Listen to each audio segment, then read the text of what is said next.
خاتمہ میں بعض ایسی صورتوں کے فضائل ہیں جو پڑھنے میں بہت مختصر لیکن فضائل میں بہت بڑی ہوئی ہیں۔ اسی طرح ایک ایسے خاص امر ہیں جن پر تنبیہ قرآن پاک پڑھنے والے کے لیے ضروری ہے۔ سورہ فاتحہ کے فضائل بہت سے روایات میں وارد ہوئے ہیں۔ ایک حدیث میں آیا ہے کہ ایک صحابی رضی اللہ عنہ نماز پڑھتے تھے، حضور صلی اللہ علیہ وسلم نے ان کو بلایا، وہ نماز کی وجہ سے جواب نہ دے سکے۔ جب فارغ ہو کر حاضر ہوئے تو حضور صلی اللہ علیہ وسلم نے فرمایا کہ میرے پکارنے پر جواب کیوں نہیں دیا؟ انہوں نے نماز کا عذر کیا۔ حضور صلی اللہ علیہ وسلم نے فرمایا کہ قرآن شریف کی آیت میں نہیں پڑھا، جس کا ترجمہ ہے اے ایمان والو، اللہ اور اس کے رسول کی پکار کا جواب دو جب بھی وہ تم کو بلاویں۔ پھر حضور صلی اللہ علیہ وسلم نے ارشاد فرمایا کہ تجھے قرآن شریف کی سب سے بڑی صورت یعنی سب سے افضل بتاؤں؟ پھر حضور صلی اللہ علیہ وسلم نے ارشاد فرمایا کہ وہ الحمد کی 7 آیتیں ہیں، یہ 7 مثانی ہیں اور قرآن عظیم۔ بعض صوفیہ سے منقول ہے کہ جو کچھ پہلی کتابوں میں تھا وہ سب کلام پاک میں آ گیا، اور جو کلام پاک میں ہے وہ سب سورۃ فاتحہ میں آ گیا، اور جو کچھ فاتحہ میں ہے وہ بسم اللہ میں آ گیا، اور جو بسم اللہ میں ہے وہ اس کی بے میں آ گیا۔ اس کی شرح بتلاتے ہیں کہ بے کے معنی اس جگہ ملانے کے ہیں، اور مقصود سب چیز سے بندہ کا اللہ جل شانہ کے ساتھ ملا دینا ہے۔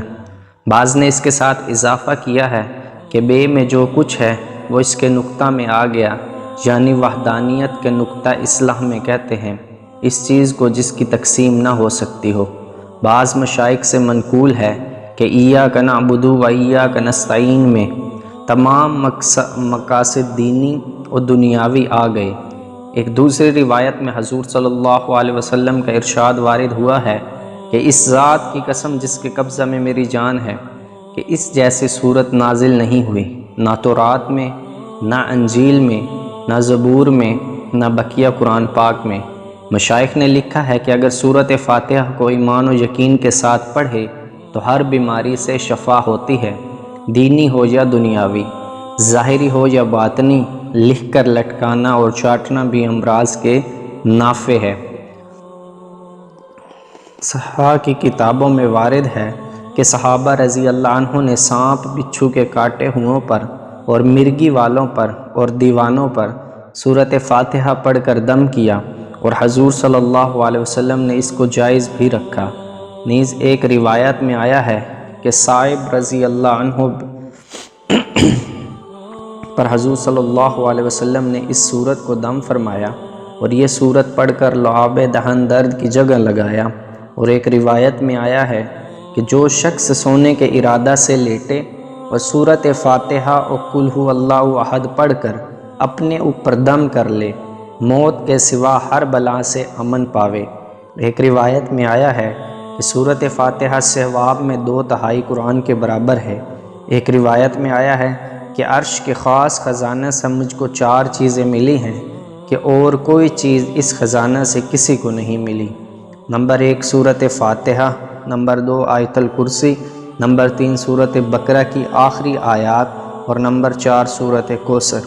ایک روایت میں آیا ہے کہ حسن بصری رحمۃ اللہ علیہ حضور صلی اللہ علیہ وسلم سے نقل کرتے ہیں کہ جس نے سورۃ فاتحہ کو پڑھا اس نے گویا تورات، انجیل، زبور اور قرآن شریف کو پڑھا۔ ایک روایت میں آیا ہے کہ ابلیس کو اپنے اوپر نوحہ اوزاری اور سر پر خاک ڈالنے کی 4 مرتبہ نوبت آئی۔ اول جب کہ اس پر لعنت ہوئی، دوسرے جب کہ اس کو آسمان سے زمین پر ڈالا گیا، تیسرے جب کہ حضور اکرم صلی اللہ علیہ وسلم کو نبوت ملی، چوتھے جب کہ سورۃ فاتحہ نازل ہوئی۔ شعبی رحمۃ اللہ علیہ سے روایت ہے کہ ایک شخص ان کے پاس آیا اور درد گردہ کی شکایت کی۔ شعبی رحمۃ اللہ علیہ نے کہا کہ اساس القرآن پڑھ کر درد کی جگہ دم کر۔ اس نے پوچھا کہ اساس القرآن کیا ہے؟ شعبی رحمۃ اللہ علیہ نے کہا سورۃ فاتحہ۔ مشائخ کے اعمال مجرب میں لکھا ہے کہ سورۃ فاتحہ اسم عظیم ہے، ہر مطلب کے لیے پڑھنی چاہیے، اور اس کے 2 طریقے ہیں۔ ایک یہ کہ صبح کی سنت اور فرض کے درمیان بسم اللہ الرحمن الرحیم کے میم کے ساتھ الحمدللہ کا لام ملا کر 41 بار 40 دن تک پڑھے، جو مطلب ہوگا انشاءاللہ تعالی حاصل ہوگا۔ اور اگر کسی مریض یا جادو کیے ہوئے کے لیے ضرورت ہو تو پانی پر دم کر کے اس کو پلا دے۔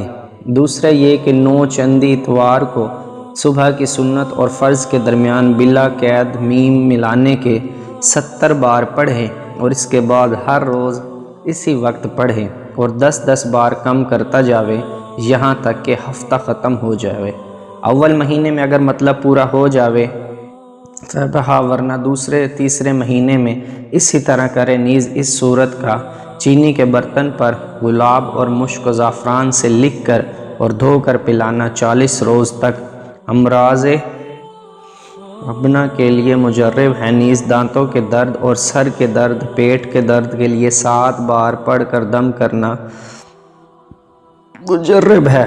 یہ سب مضمون مظاہر حق سے مختصر طور سے نقل کیا گیا ہے۔ مسلم شریف کی ایک حدیث میں ابن عباس رضی اللہ عنہ سے روایت ہے کہ حضور صلی اللہ علیہ وسلم ایک مرتبہ تشریف فرما تھے۔ حضور صلی اللہ علیہ وسلم نے فرمایا کہ آسمان کا ایک دروازہ آج کھلا جو آج سے قبل کبھی نہیں کھلا تھا، پھر اس میں سے ایک فرشتہ نازل ہوا۔